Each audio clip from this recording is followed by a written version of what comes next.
All right, so let's go ahead and get into this slide here. We just got done talking a little bit about the contrast between reactiveness versus responsiveness.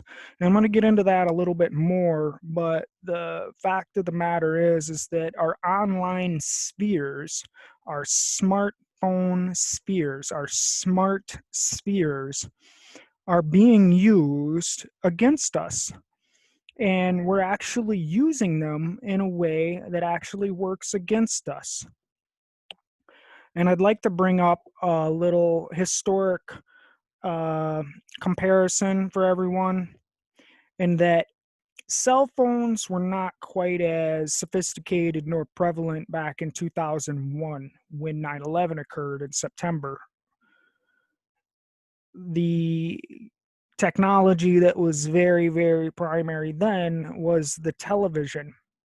And so, although we were not sharing things that were multimedia via our smart devices, then we were using television. And so, you remember back as an adult to 9/11, you can remember how everything surrounded you. There was no getting away from the terror attack that happened in New York. It was all over every single channel, it was all over every single piece of content. There were alerts going across the bottom of the screen. Everything that you were involved in was reverberating back out that we were under an attack. And so the sphere of TV then was overtaken and reverberating out the story to everyone, and you could watch for yourself what was happening. You could see these objects going into skyscrapers. And so everybody got to partake in the experience of what happened in real time because, well, TV brings things to you in real time. And then you have the recording playing over and over. And so that gets used. And right now, because we still got TV, you watch it in high definition, but what we have now are these little smart devices that allow us to share and consume multimedia very, very quickly and fluidly. And so you got Facebook, you got Instagram, you got Twitter, you got LinkedIn, you got Google. These are all the major platforms where the collective narrative comes to share.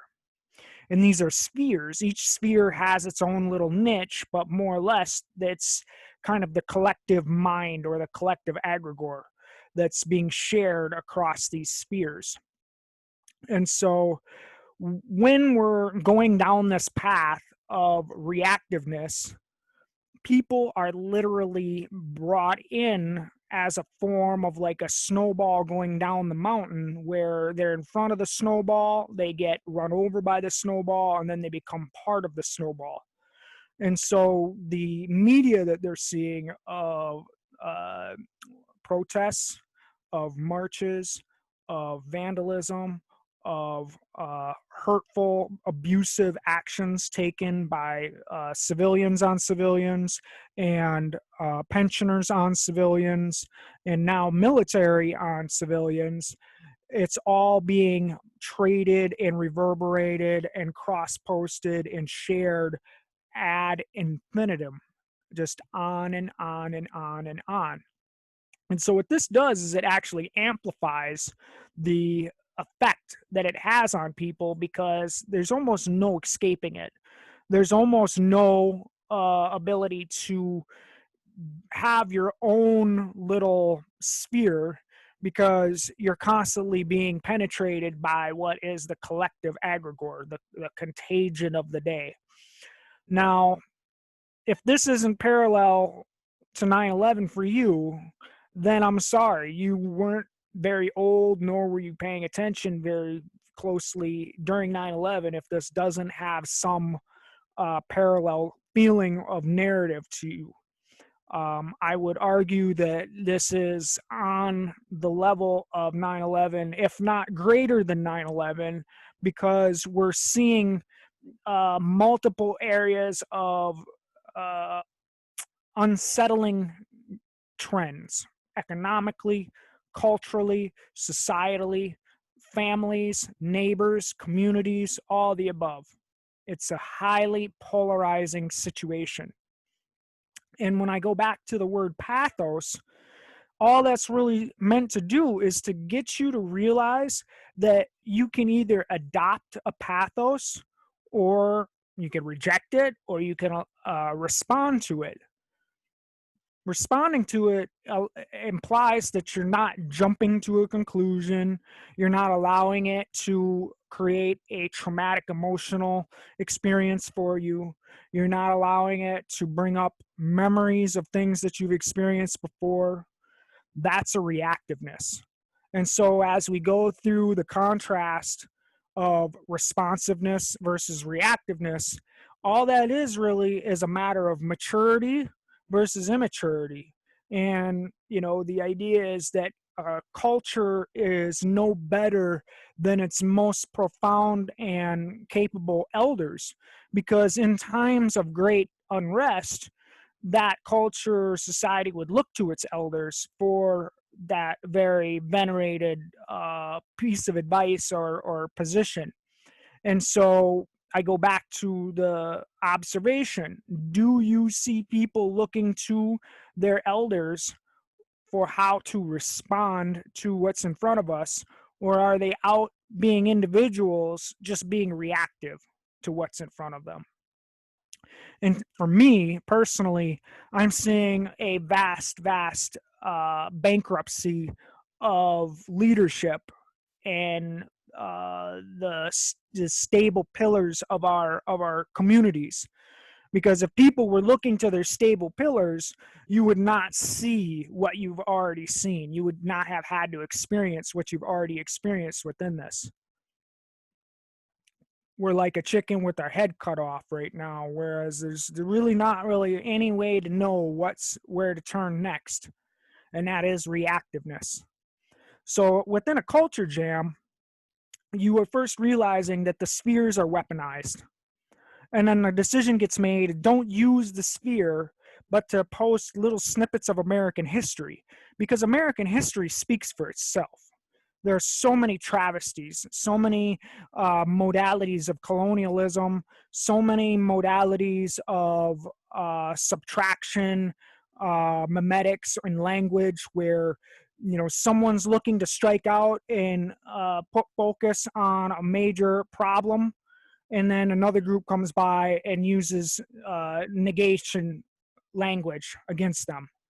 It's happened over and over and over, and quite frankly, the suffragettes have a very cellular memory of all of this, where they were bringing forth the focus that there's a massive problem in our society and that women are not allowed to vote. They're not allowed to have equal positions within our business ecosystems, and all of the gender inequality that we see. And they were faced with tremendous negation language, where paternal systems would just use language to negate their whole argument. And people accepted that. It was not a mature time for us. The whole protest to try to get women into the ballot system and the voting system, it's just really sad for America that it took so much to gain equality. And that is just for voting. Well, then we had to work through the whole idea of slavery. Then we had to work through the whole idea of whether or not you could even force someone to pay taxes, or force someone to pay a whiskey tax. All of these things were met with great flashpoints of miscommunication, which sometimes led to violence, which led to loss of property, loss of life. And so America has tremendous history that could be brought to the forefront right now, whereas everybody can cross-educate each other on little snippets of history that lead to people understanding that this is nothing new. This is just another spiral of us having to learn that if you don't address a major inequality and you go a long time with not addressing something and remaining apathetic, it just becomes more and more pressurized. And when you do deal with it, it's going to be a lot harder.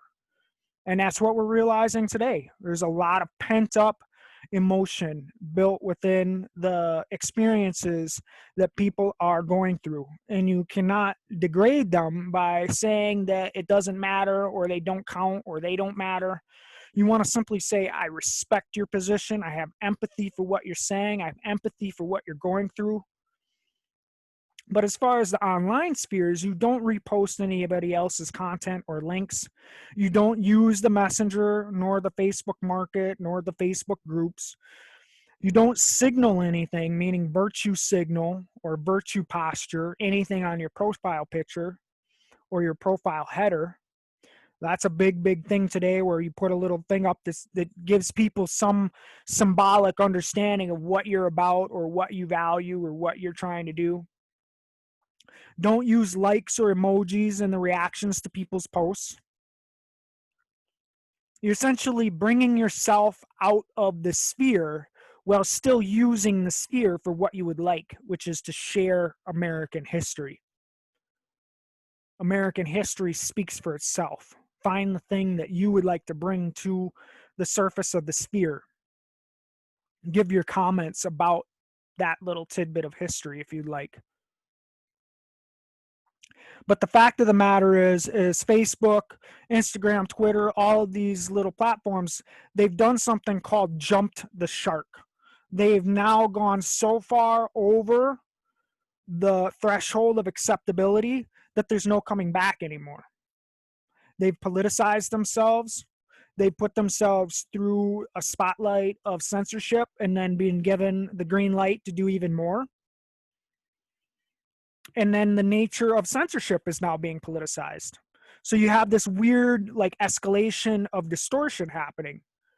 And the reaction is to get mad about it. The reaction is to protest about it, or write letters to Mark Zuckerberg, or to write letters to your congressman. That's not going to be the most mature way to handle it. A responsive way to handle it is to realize that you're more or less powerless within the dynamic of relationship that you have to the platforms. You can use the platforms to a great deal of efficiency, but the platforms themselves are going to be completely deaf to any problems that you have with their whole process. They've already shown that. And so for you to think otherwise is that's where the insanity definition comes in. So self-exile means that you use a different platform, because obviously we're not going to stop communicating, and we shouldn't stop communicating. But we have to be far more particular and thoughtful about what we're using to communicate now.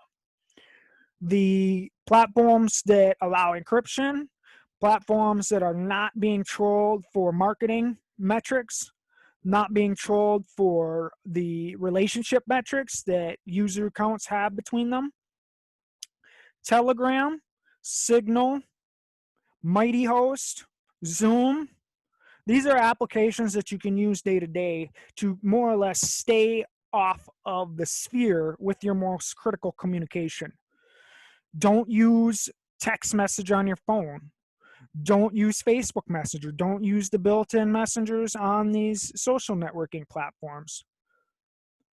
And if you do, just use them to give links to the other more secure platforms.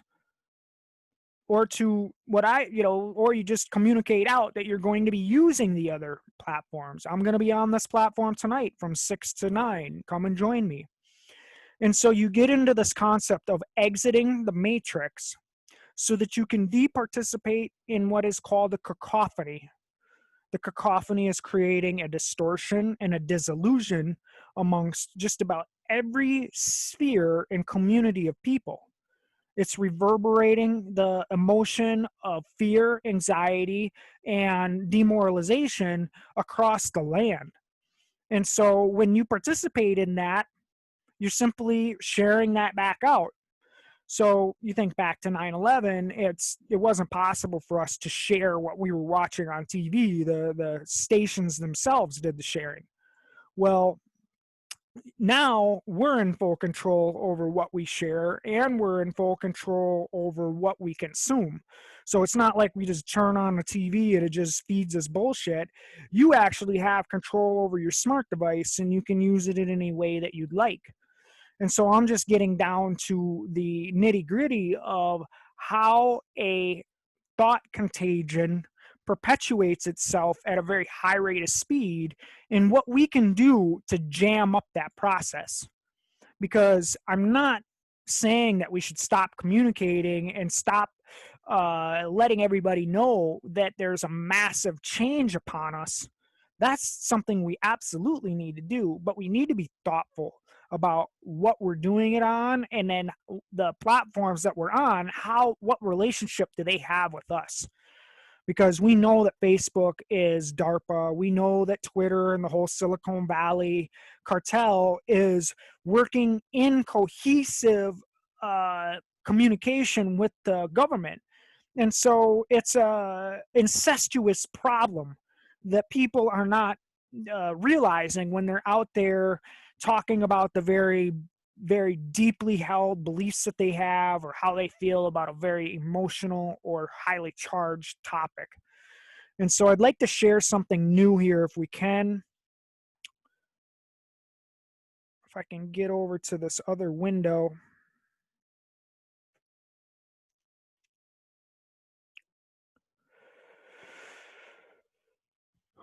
All right. This is more or less the meat and potatoes of what I'm looking to present tonight. I needed to preface everything with what I've already covered so that individuals can bite this off in little bite-sized pieces, because if you try to take it in all in one shot, it's A, not going to make sense, and B, it's going to feel very irrelevant. It's not going to feel like it has anything to do with what's in front of us, when it very much does. So what I'm showing here now is a Telegram channel. This is a public channel. The reason why I use this to post things that I want the public to see is because I don't want it on Facebook.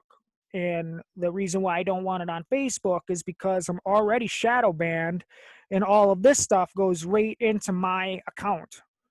And so I just invite everybody to come over here and peruse through all of these images, and it's text that's been screenshotted. So you blow it up and you read it like you would text. And I'm just going to go through a few overly important aspects of this. First and foremost is to realize that Edward Snowden gave us the heads up on a system called PRISM. PRISM is a network of corporations and governments that act together to create a panopticon. A panopticon is a boundaried system or network that all has a cohesive means of operation. Some people use cartel or group or mafia, or there's lots and lots of words to bring to this. But the idea is that it's a consortium of acting parties that span both the corporate world as well as the government world. And then you have also the occult world, the unknown world, the not known to the general understanding world. Some people like to refer to this as the deep state. Some people like to refer to this as the Illuminati. Some people like to refer to this as the military industrial complex. So we get back to whistleblowers throughout history. You've got Edward Snowden, you've got Smedley Butler, you've got William Cooper, and they all had a word for describing a shadowy construct that is working in synergy with the known construct, which is the government or the corporation or the cartel that is a cross-hatching of both of those. And so PRISM is the acronym that was put together to describe all of this. And I'm not going to get into all of that. It's for you to look over if you're not already familiar. But the idea is that we're living underneath this. Nobody ever changed anything so that we could have more security and less surveillance. All of that is still ongoing.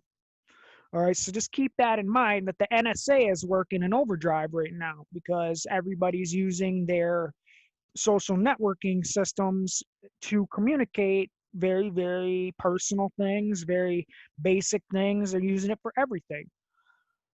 If I can get off of this photo somehow, I guess that's not going to work that way. We're going to keep going here. I want to bring up another. There's some weird memes on here. I'm going to give you that little.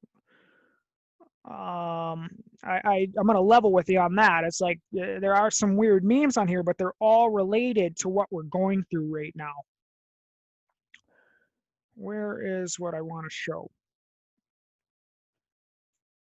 I'm trying to find the. Well, this will be good enough here.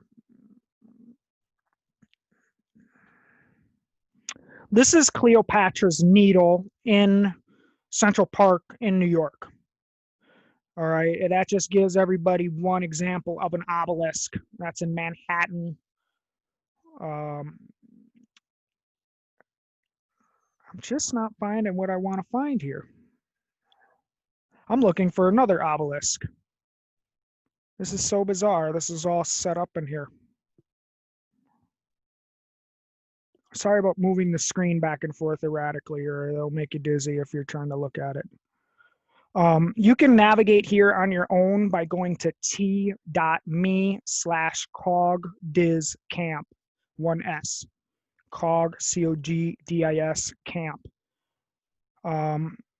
There was a slide here that had my little save from Salem, Oregon. I don't know why that's not coming up. Let me just hit refresh on this page here so that it goes back to a normal view.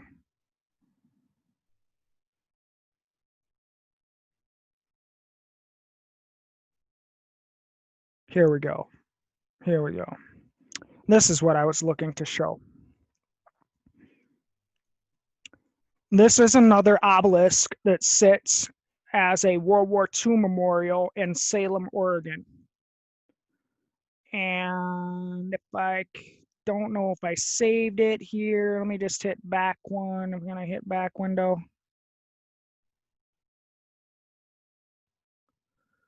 This is really a dumb way to do a presentation here, so please bear with me. This is not the ideal way to do this. I'm literally trying to fly by the seat of my pants here.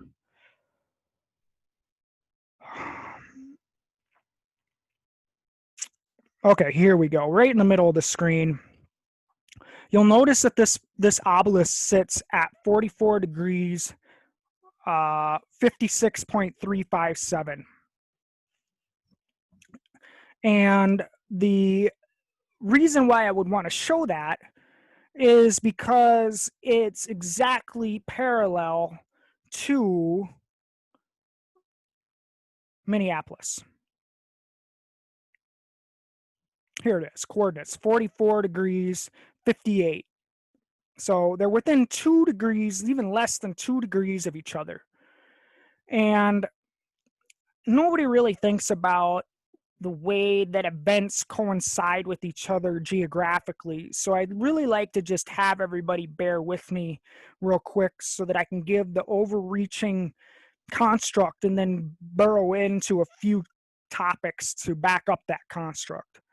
Now, you've got Minneapolis right here in the middle of your screen, sitting at 44 degrees latitude north. It's halfway, I should say it's 45 degrees. It's literally the city of Minneapolis is just a smidge below 45 degrees. And what people need to realize is it's the largest metropolitan city in the United States that sits halfway between the equator and the North Pole. So if you go horizontally across this, you'll notice that the boundary between Montana and Wyoming lines up right on this latitude line. And then if you go all the way west, you'll find out that it lines up right with Salem, Oregon. So Salem now shows up here right where my cursor is. And so you're just making a horizontal cut across our country. Now you'll notice that the latitude line also cuts the Cheyenne River Reservation in half. Again, up here in Wisconsin, you'll notice that it cuts another reservation in half. I don't like calling them reservations. I like calling them First Nations. So just bear with me in that. So I'm going to pan to the east now, staying on this 45th parallel. And what you'll find out here is we eventually come to the city of Bangor, Maine. That's probably the last largest metropolitan area in the 50 states of the Union before you cut off into the Bay of Fundy and then off into Nova Scotia. Now, I'm bringing up Nova Scotia because if you remember a little while ago that there was a shooting that occurred in Nova Scotia. Nova Scotia had a 22 confirmed kills in Canada's most lethal shooting. It was over 2 different days and was in an area that spans across this 45th parallel. Goes from about 44 and something degrees here down where the city of Enfield is, and then it goes up into this area up here at a campsite. And so this person who went on a spree covered an area. And so we have to cover that real superficially real fast because it didn't happen that long ago. And it was obviously Canada's most significant gun-related violent spree. And so we're covering this geographic area here. We're going back to the west and we're following the 45th parallel, and we'll eventually get to the Twin Cities.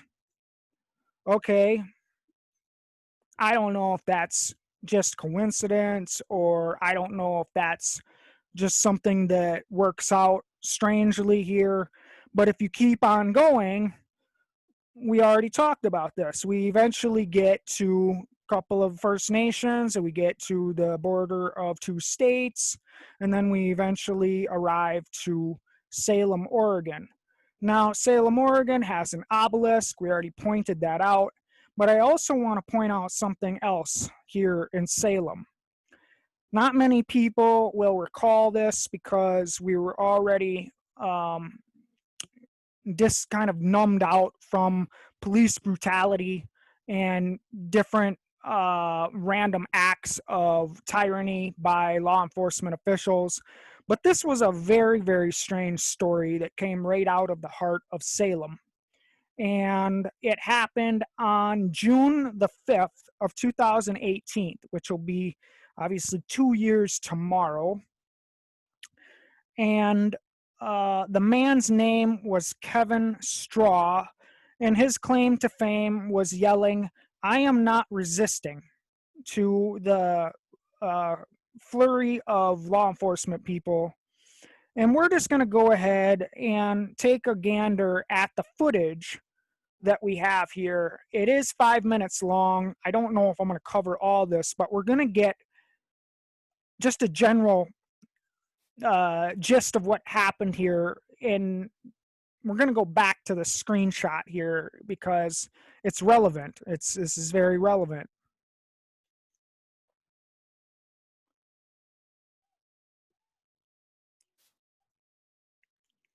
Slam them down to the ground.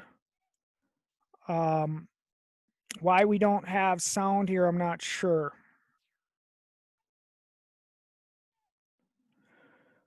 Okay, so we get to strikes. We're going through the strikes. We're seeing this guy hold his arm up, saying, I'm not resisting. He's laying semi prone on his stomach. They're not taking his arm and pulling it behind him. They're doing very, very little to subdue him. Another guy comes over, kneels straight down on his head, while the guy that's on the other side of him already is kneeling down on his neck and back. So here we are. We're now subduing his arms.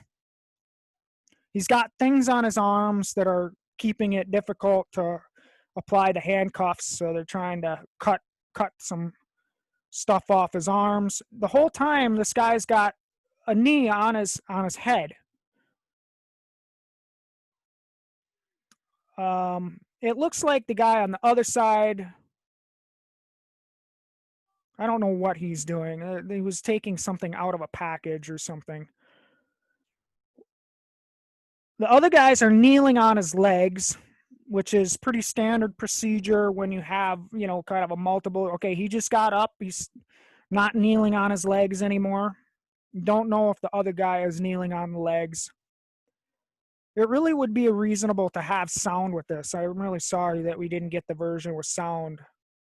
That's a weapon right there. Okay, so this guy was running around Salem, yelling at I don't know if he's yelling at passerbys or just at cars or whatever, but he was yelling at police officers for sure.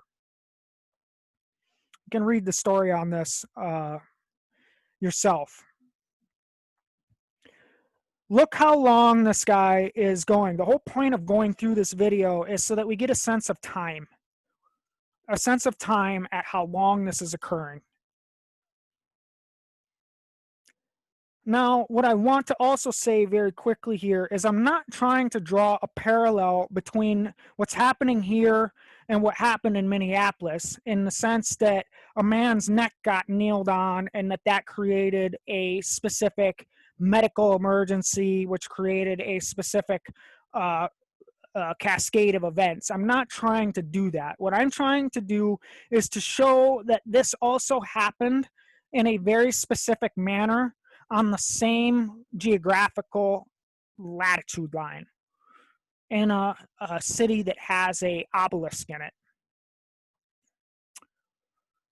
Let's go ahead and forward this up a little ways here if we can and see if there's anything else relevant to our understanding. Everybody's off of his neck now. The amount of time that is endured here is somewhere between 3 and 5 minutes with the gentleman on his head.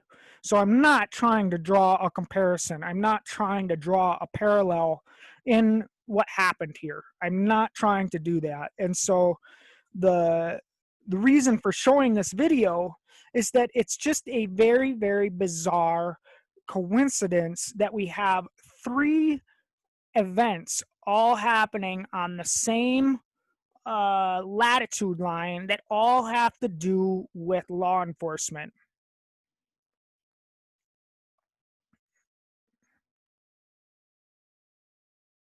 They get this guy up, he's able to live his life, and he's out there doing something now, either under probation or whatever it is.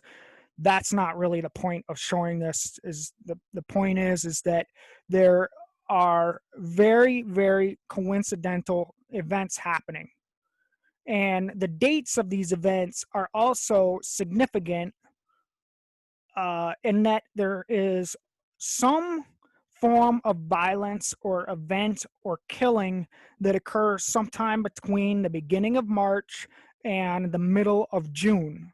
If you go over the history of the United States, you'll notice that a lot of different events happen where the loss of life occurred during that springtime little window, that little threshold where you're going from the Ides of March into the dog days of summer. And the sun is passing from one sign to the next. And so I posted a few things in here that have to do with a couple of different pillars that, I'm sorry, I say pillars, but what I mean to say is obelisks. there's a couple of different obelisks that are possibly relative to what we're seeing in front of us. Why do I say that? Well, the obelisks are in very suspect positions, and they're dedicated to very suspect things. And so I'm going to let you go and go down the rabbit hole. Take a little moment for the internet to catch up here. I'm going to let you go down the rabbit hole and to correlate all the things that I've posted here, because I'm not going to get into all of that. That's not the point of this presentation. These are resources for people to read over and to connect their own dots if they would like. I'd like to bring up the fact real quick that there is a Cleopatra's Needle in McKinley, New Mexico. Very, very bizarre. We got New Mexico and New York there. I'm showing some imagery from World War II that has to do with the 90-degree square, the 47-degree compass, and then the Star of David in the middle. Then you have some imagery from World War II showing a National Socialist image where the gentleman has his arm bent at a 90-degree angle and at parallel to the ground. And then the flagpole here is also 90 degrees to his arm as well. And so there are some dots to connect within all of this. We've got some imagery from the weekend. I'm bringing up some images of law enforcement interacting with peaceful protests because we're starting to see a narrative here. We're starting to see trends and patterns happening where there's a group acting as a group, but there's one person speaking and being recorded across the internet. And the law enforcement comes out and singles them out and grabs them and renditions them out of the group. And because there's all of these people in the background, nobody's going to obviously forcefully fight back or try to get in the way of what they're trying to do. So you have this kind of very troubling pattern of what you see as leadership getting grabbed. If you have a speaker or a loud horn user, they're gonna get grabbed out of the crowd. I'm going to skip over the Steven Jackson / Kobe Bryant aspects of this for the moment, but I would like to bring up that Steven Jackson is close friends with the deceased and has gone straight to calling him his twin. And the twin within the occult has to do with Gemini. It also has to do with Jesus. It also has to do with the sign of Virgo, which has to do with the earth sign number 1, but Virgo is predominantly in the month of September when the sun is in the sign of Virgo. Obviously, September 11th is in September. You'll see that there's a bunch of birthdays that are related to the month of September. But I'm not going to go down that avenue just now because it's going to be out of sync with the rest of what we're trying to present. These are some images of protesters. The protesters took these images of law enforcement breaking their own vehicle. They're bashing in the windshield. They're busting it up right in front of a massing of people with phones and cameras right in the parking lot of whatever this is, a mini mall or some sort of commercial venue. And it says, protesters, we're here in the name of peace. It says their own car, and they're going to blame it on the protesters. And it says the police are committing a crime right now. So you have these very bizarre instances of the law enforcement both taking people in on rendition and then also vandalizing their own property, or what we would call public property, which the squads, the LEO vehicles are public property. And that's troubling. That's very, very much abnormal. That's very, very much out of the scope of what law enforcement would be obviously expected to do. So this plays into the flow chart of demoralization. Whenever you see someone getting grabbed by oath keepers, or you see them literally breaking their own property, it demoralizes you. All right. So the demoralization campaign is something that is vested in history. You can see how minorities have been propagandized to be demoralized over and over and over. And it suffices to say that the drug war was actually enacted through a demoralization campaign on minorities, and also using minorities to demoralize the majority of Anglo-Saxon people or Caucasian people to the idea that marijuana and heroin are the same thing, and that the same people are using both things and dealing both things. The drug war was enacted based off of highly racially charged egregores. They were thought constructs that were brought to the forefront exactly like they are today.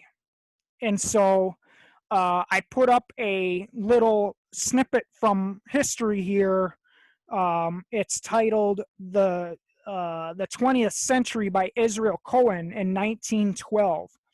And you can go ahead and read this, and it's from someone who was very pivotal to world history, someone who was very central to major developments within the global economic, global societal, global political construct that we live in today.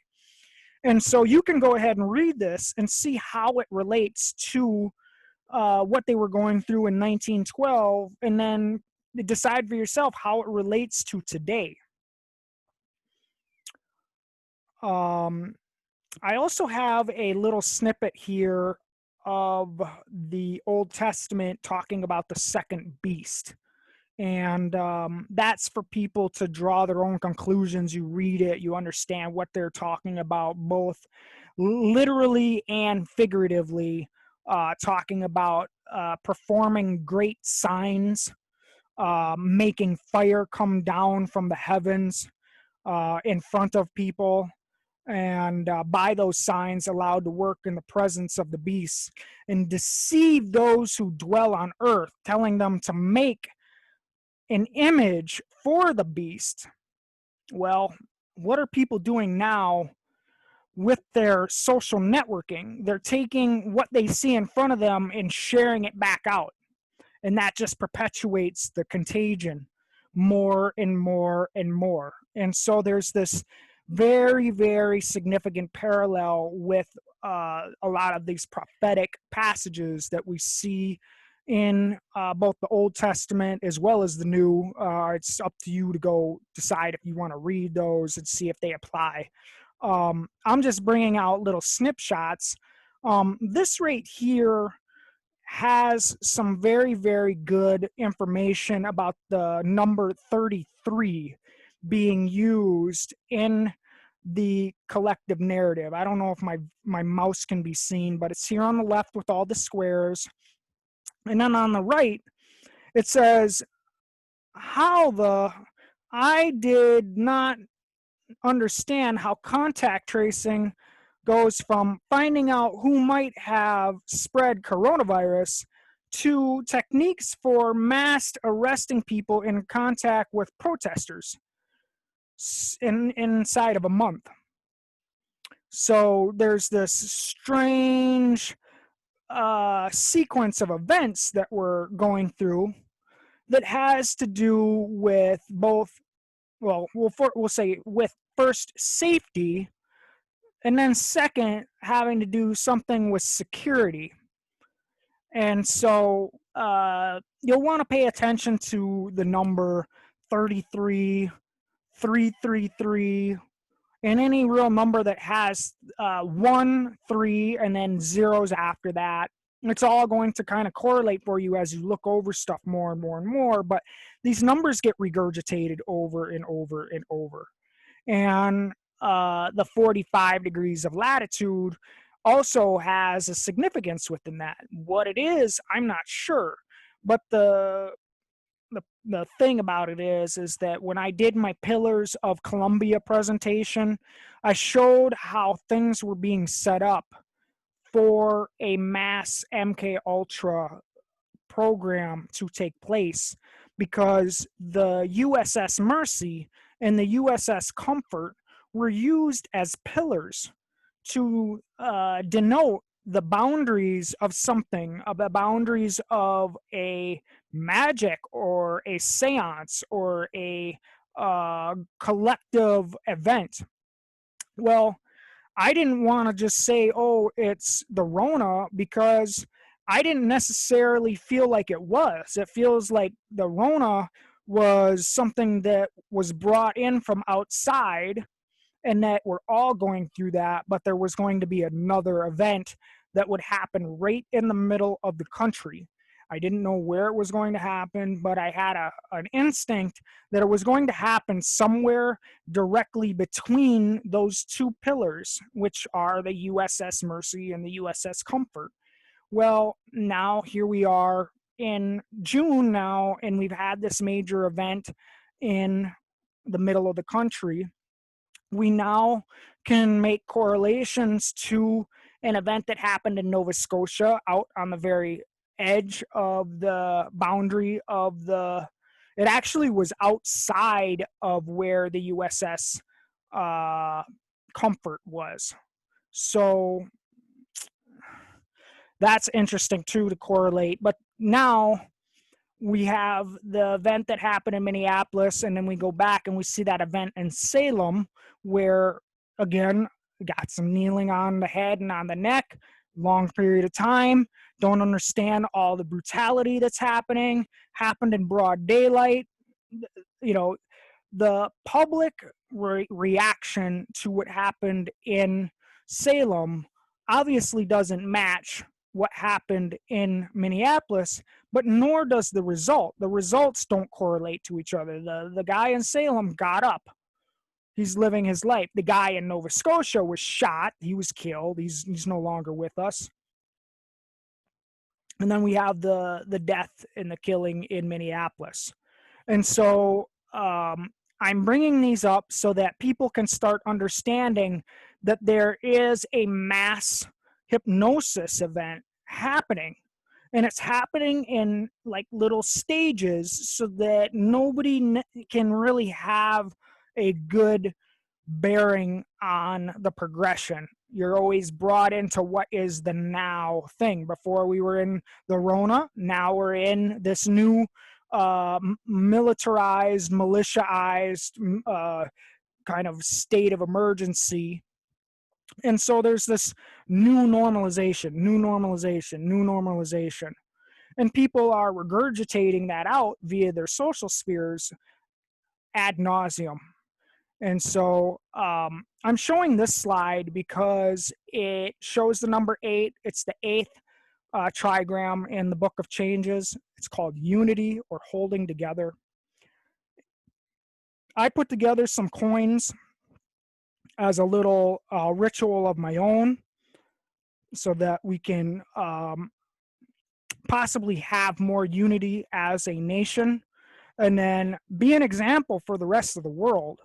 The world sees that we're under very, very challenging obstacles. We're being faced with very, very challenging things in front of us right now. The world is watching us react instead of respond to what's in front of us, and they're scared for us. There's a lot of very bizarre editorials coming out of places in Europe, places in Africa, places in Asia. They are very concerned with what they're seeing in our country. And so I just put together a little coin ritual here where the symbols on the coins were used to uplift what we're going through and have a unlocking of distortions and unraveling of mystified aspects of what we're going through. I think it's at the bottom of this. It says if we can see. Let me just go ahead and read this here. It says the receptive trigram kun is striving upward to make a meaningful connection with Khan. The profound receiving unity in its static form suggests that without strong social connections, you may indeed become an island isolated in the sea of your own illusions. Make an attempt to embrace the opinions and perceptions of others, if only for a moment. Cross the sea and explore new frontiers of ideas. And so that's kind of giving a hint that we're all having to respect where everybody else is within their own emotional state, their own mental state, their own relationship state to the greater entity, which is the government or their religious organization or their communities. And so the idea is that even if it's only for an instant, you're taking a moment to understand where someone else is at. And that is described as empathy. And so if we can all just take a moment to exude empathy for an opinion of someone else, for the experience of someone else, for the memory of someone else that someone else is having, then we can allow each other to feel more connected, and that connection will allow us to communicate more effectively. And so that's why it's, you know, one of these things where I brought that share up here, if I could share it again. That's why I said that I'm not asking people to stop communicating when I say culture jam, the smart spheres. I'm saying that I want you to show empathy in whatever communication that you're having, but to bring your communication over to the platforms where it's not curated, it's not being fed out to other people in a very algorithm-based way. And then B, it's not being sorted for its marketing metrics. And then C, it's not censored. So it's straightforward. What you post is what other people will see. Now, that's important. And when people see this slide, they may say, well, aren't you involved in negation, colonial degradation of the message that's trying to get passed along? And my answer would be no. I'm simply stating that we should bring those messages and bring that communication over to Telegram and over to Signal and over to Zoom, and to use Mighty Host or Discord or whatever it is that you choose, is to decentralize yourself so that the people that you hold in esteem can still connect to you and that you can still share with them, but you're not being subverted by these weaponized smart spheres.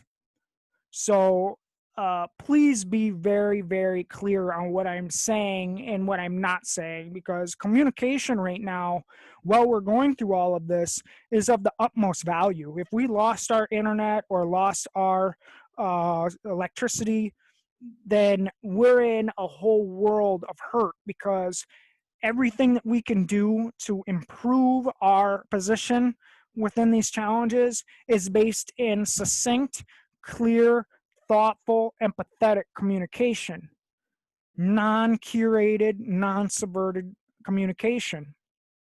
And so when we go back over to this little flowchart, we know we're being demoralized. We've been demoralized ever since George Washington decided to march militia out into Pennsylvania to enforce his tax. That was a demoralizing event. And it brought us into a two-party system, which creates an ongoing problem for any society, for any culture, It's referred to as the Hegelian dialectic. And I really meant to have a slide that visually shows the Hegelian dialectic, but the basis of it is that you're being given a curated reality that has to do with a fallacy of choice, meaning you see two parties, but there's really only one party. Or you're seeing four products on the shelf, but there's really only one product. You're seeing four cars on the lot, but there's really only one car. All right. And that happens over and over and over within politics, where they portray something and all it really is a dialectic. It's something to get you to believe that there's a variety or a binary, a blue versus red, or a up versus down, or a black versus white. And really, that's a fallacy, that the construct that you're seeing are shadows on a cave wall. It's programming to get you to feel a certain way because you're thinking a certain way, because thoughts lead to emotions. And so when you watch a video that is extremely emotionally triggering, you're having thoughts. You don't maybe realize that, but you're having thoughts. And that's where there's a high spectrum of variability between how people react to videos where individuals are being hurt, being killed, being maimed, being, I want to say being suffered, but that's not obviously the word, being abused. When you watch abuse, you can choose to be demoralized by it. You can choose to be triggered by it. It's all your choice. And that is just simply a construct of self-awareness within yourself. If something has an emotionally triggering response within you, figure out what's going on. Figure out what thoughts led to that response. Was it something that you chose to have? Was it something that you didn't necessarily even make a choice within? Because that's really the difference between a reaction and a response in its most fundamental premise. When you're taking time to contemplate, when you're taking time to think about the cause and effect, that's where a possible response can happen. When you're quick to be in the mix of things, when you knee jerk out, when you quick bring back your idea of something, that's more like a reaction. And that's where we talk about the Hippocratic Oath. Do no harm, right? Be altruistic, be good, try to do good. Well, that can apply to yourself as well, because when you're faced with highly demoralizing content, you can choose how it affects you, because you can become aware of the thoughts that it inspires within you, because those thoughts will lead to emotions, and those emotions will lead you down a path of either high vibratory feelings or low vibratory feelings based on where it is on the spectrum. And those feelings correlate to a part of our body. And that's where people talk about the pillars of our society being anchored down, because the root of our bodies is where we have our emotions stem from. And so if someone is rooted down in a very stable way, that's implying that they have control over how they're responding to things. They're not getting into a reactive nature or a reactive state of being. They're not allowing themselves to be destabilized by the emotions that something inspires. They have control of themselves. And that's not to say that they're forcing themselves to be numb to what's in front of them. They're simply taking a self-aware approach and making sure that they understand if they're responding to something versus reacting to something. They're maintaining a focus on what their thoughts are within a construct of what's in front of them. So if you're feeling crisis around you, chances are you've already had a bunch of thoughts that led to emotion, and those emotions are now leading you to a sense of crisis. And when you hear someone say that they think that the country, the larger country or their state or their city is in crisis, you can see where they're at emotionally, right? Because we're not in crisis. We got the ability to wake up, decide if we're going to go outside tomorrow, if we're going to go walk our dog or go check the mailbox.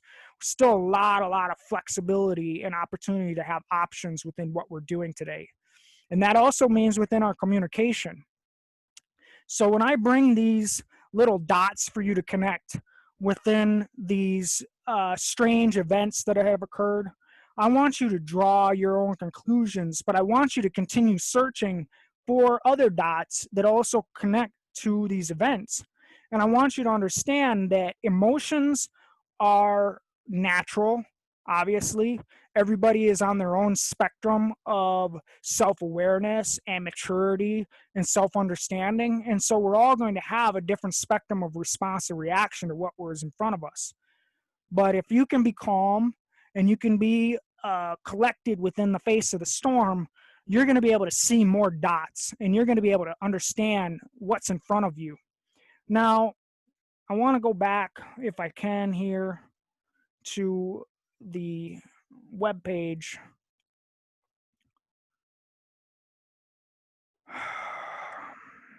This shows the corner where the event happened.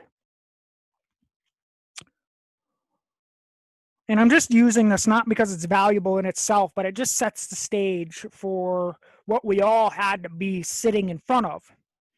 And I'm already talked about how every single person has their own capacity to be calm in front of obstacles, calm in the face of the storm. And the video of the gentleman having his neck kneeled on and yelling for his life and essentially signaling that he's in distress, that is a event we all get to be a part of because the live feed was there, the recording was there. So we all get to experience it all the same. But everybody has their own unique capacity to have a focus on what their thoughts are in reaction to that. And when you watch the footage and it has an immediate emotional triggering within you, you're not able to watch it with a calm and a stable mind. Your mind is already taken up with thoughts, and those thoughts led to emotions, but you didn't get to actually have focus on those thoughts because it went so fast to the emotional stage. And that's very, very natural. We're very empathetic humans, and our empathy for the person suffering is very natural and it's very healthy. That's something that is very, very healthy. And so we have to give ourselves acceptance within that experience, but we also need to accept that each individual person has their own capacity to watch that footage. And when you start asking around to all of your close friends and family members and community members and your community leaders, and you ask them, it's like, were you able to watch that footage till the very, very end? You'll find out that a lot of people chose not to. A lot of people chose simply not to dive into the footage because it hurt them emotionally. It triggered them emotionally. It angered them emotionally. It made them fearful, gave them anxiety. It made them feel as though they were possibly the one, or a family member was possibly the one, someone that they know could possibly be in that position. And so you have this empathetic reaction to it, and that's very, very healthy and very natural. But if we can all take accordance with the fact that not everyone was able to watch it, and so we can't assume that everybody has the same reaction to it, and that when you don't watch the whole video, you're not able to see all of the information that is being brought to you via video. And so that in and of itself is a problem, because the parallel goes back to September 11th, 2001, that you had 3 buildings in New York fall down in free fall and pancake. When you go out and you talk to your fellow Americans, your fellow citizens, your, so to speak, community members, your leaders, your classmates, your colleagues, your relatives, your neighbors. You ask them, were you able to watch all of the footage, or did you skip it because it just simply had a triggering effect on them? And you'll find out that a lot of people, if they're honest with you, they chose not to watch it.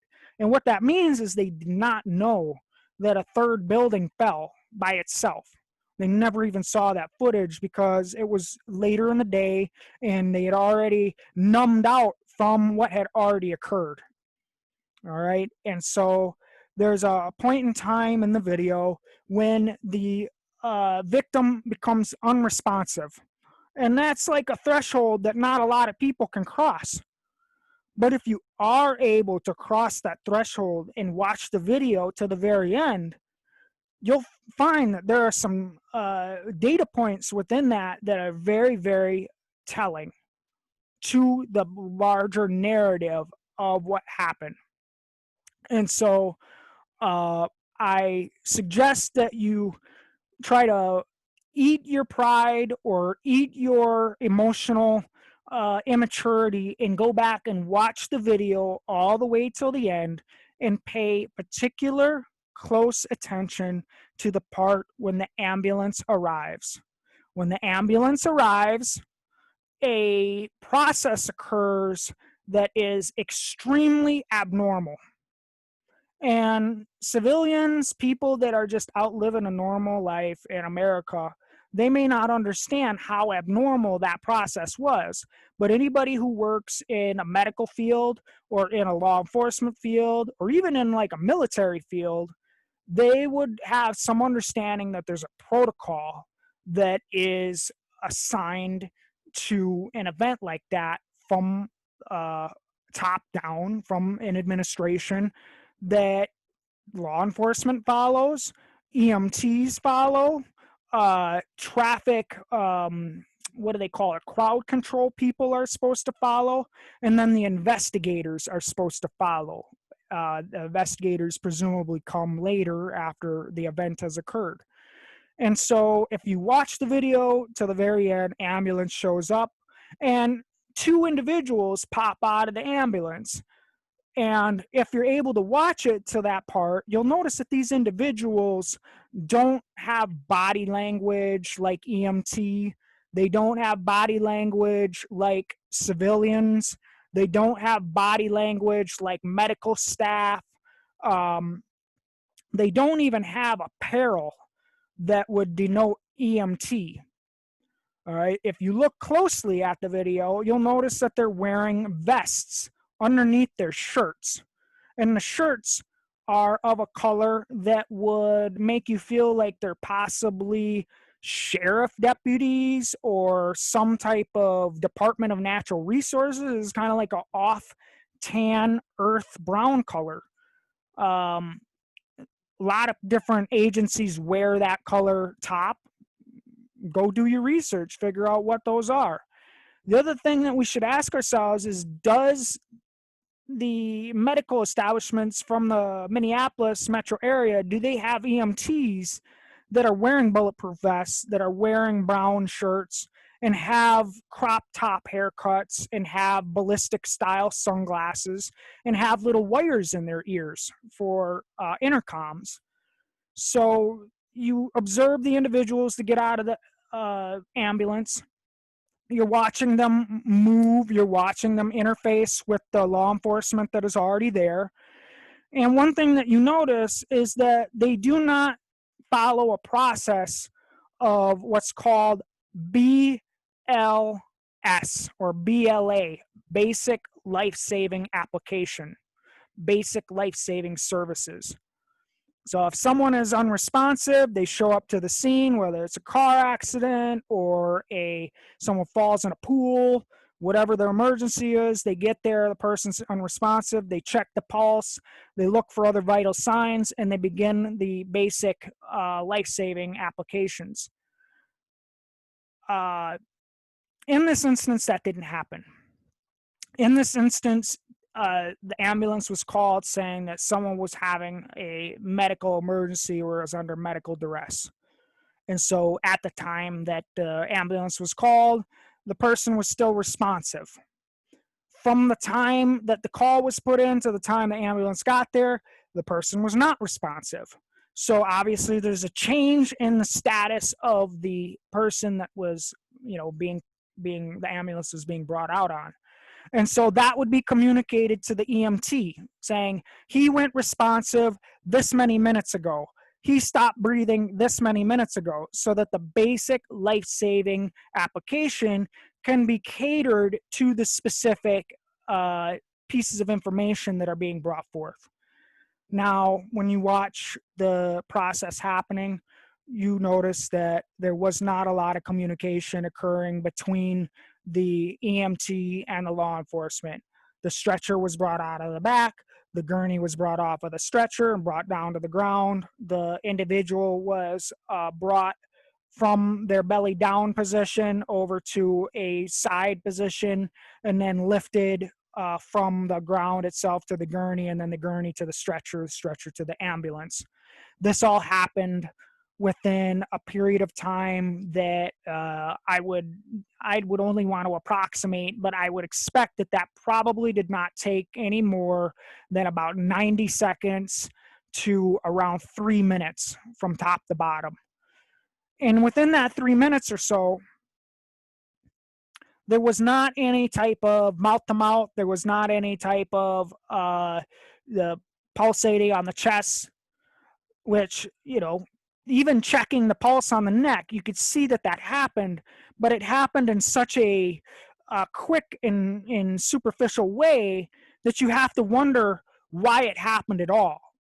Did he get told by the law enforcement, oh, he's unresponsive, no pulse? The guy wanted to check for himself, or did he just not believe him, or did he feel like it was part of his protocol to check the pulse? All right, so the idea is if there is no pulse and they're not going to apply basic life-saving application, then what you have is a crime scene and someone is already deceased. And so then you have a situation that you need to get yellow tape out for and cordoned it off so that none of the evidence is tampered with. And so you would have the guy literally staying there, and then you would have a process of investigation if he was deceased. So if you say to someone, hey, did you notice that a couple of strange looking cats got out of the ambulance and they went through a process that, seemed very odd, and that they just scooped them up and took them away?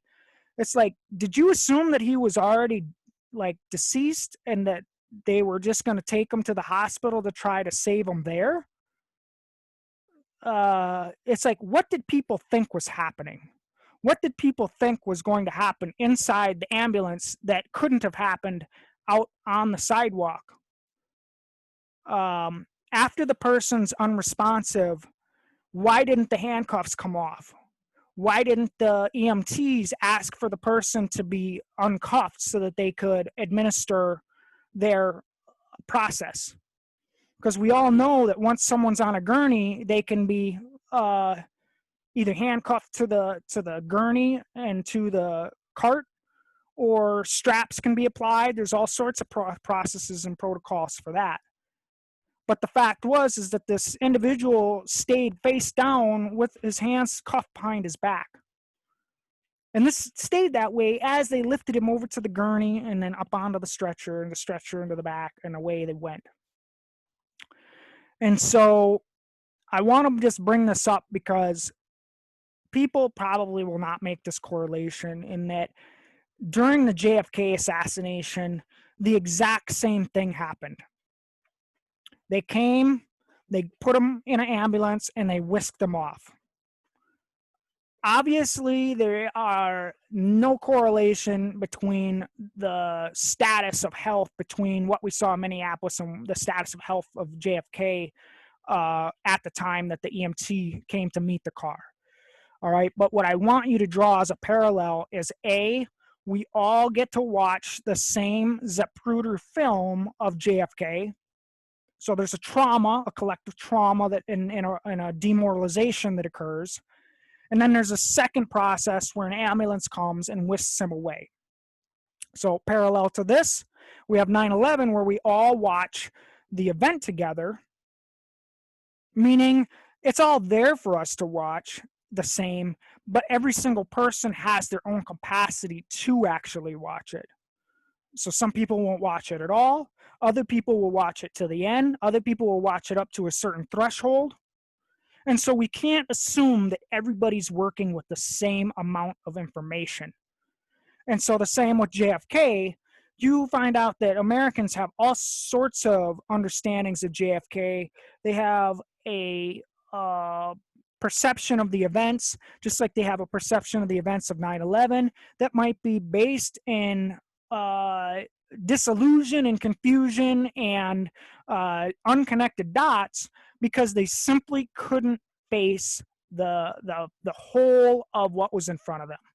And that's fine. You have to accept them and you have to have empathy for them. There takes a certain amount of personal stature, a personal fortitude to be able to be faced with these things that induce emotional responses, regardless of emotional reactions. Even the strongest willed person has a bodily reaction to all of this. And so as you watch the footage that both came at this curbside, there also is footage that came from this store right here. I shouldn't call it a store. It's a social venue called the Funky Grits. There's a camera sitting right here. You can actually see it from this angle. It's a little white bubble 360 camera. There was also footage taken from a vehicle just behind his car where he got pulled out of his car initially. I have to stop for the internet to catch up here. I'm just going to give it a moment for the internet to catch up here. I have to take a little sip of water here real quick. One moment.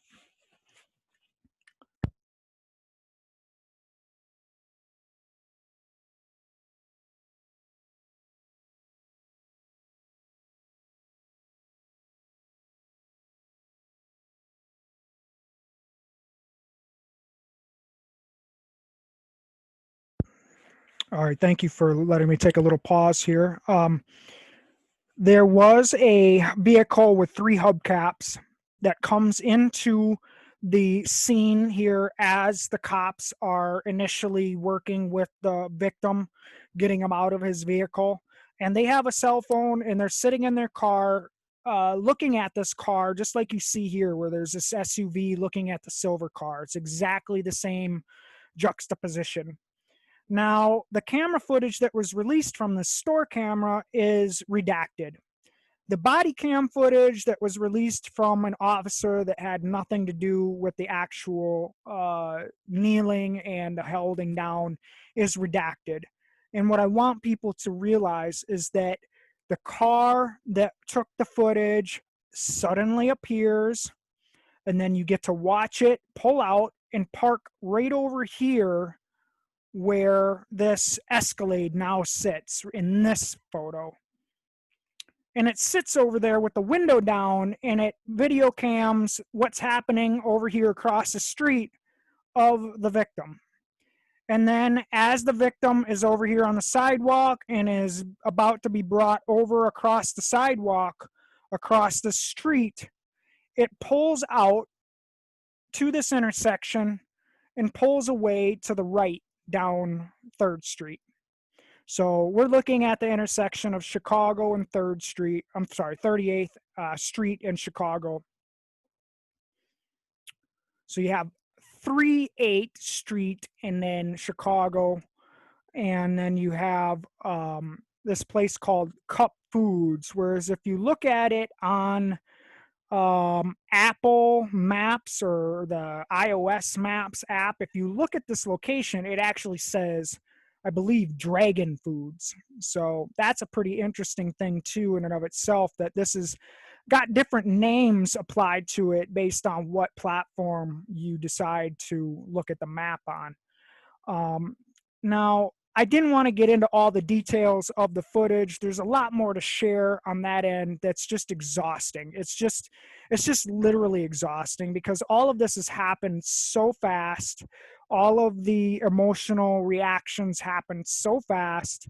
And we're left to answer all of these questions now after the damage has been done, about why there were these mysterious cars pulling up, taking footage, why there is these mysterious symbols on the garbage can, why there is another person walking out across Chicago here. They came from this area over here where this garbage can is and walked across the street from where this motorcycle, walking across the street with their camera phone on, showing the victim already on the ground, already got these guys on his neck and on his body, and there are no people over here. There are no people on the sidewalk over here. It's as though we're supposed to accept that they were the first person on the scene to see what was going on, and they had their camera out already over here. They saw something was going on from all the way over here, and they took their camera out, and as they saw there was nothing coming down the street, they came out across the street and got this opposite directional view of what was happening. Not many people saw that footage nor correlated it with the fact that there were no people standing here viewing on the sidewalk yet. But the vehicle was already parked here on the corner. There was another cop car parked right here. So everything was already in place, but there were no people over here. All right. And I also want you to denote that, you know, this garbage can is in a completely different place than when it was in the event. Now, that in itself is not really a big deal, right? Because you move garbage cans, you put it anywhere you want, put it closer to the bus stop. That all is fine. But I want you to go and look at the footage of the person walking across the street from this direction where there's no people on the sidewalk. And I want you to view where the garbage can is. And then I want you to view the footage that the girl took, where basically the most viewed point of view of the event. And I want you to see where the garbage can is and where it is in the framing of the event. So you have a lot of very, very strange anomalies that occurred within all of this. And then the event itself is sitting on the 45th latitude line when these other police-related events occurred also on these latitude lines within the same time frame, June of 2018, and then April, I believe the first later part of April was what happened in the Nova Scotia. And so that's pretty much what I'm looking to put together tonight. There is a lot more details to get into around the camera footage. And the reason why I don't want to go through that right now is because it takes time for people to make distance with the emotional side of this so that you can view the footage. And I don't want you doing that with me. I want you to go and view the footage for yourself so that you can create a reasonable relationship with it so that you can actually view details within it and not get carried away in the emotion of it. And so if you can do that a little bit yourself and pick up maybe your own understanding of the details or pick up details that I'm not even bringing up now, then we can all come together and talk about all the camera angles, all of the details of all the camera angles, and all the correlations of the different camera footages, because things are not lining up. Just like they didn't line up on 9/11, just like they didn't line up with the beginning of this RONA virus, And so we have this continued problem of things not coming together all the way, with dots of information are not connecting in lines. And so we'll finish this off here. I covered up most of this, so it's very difficult to read it.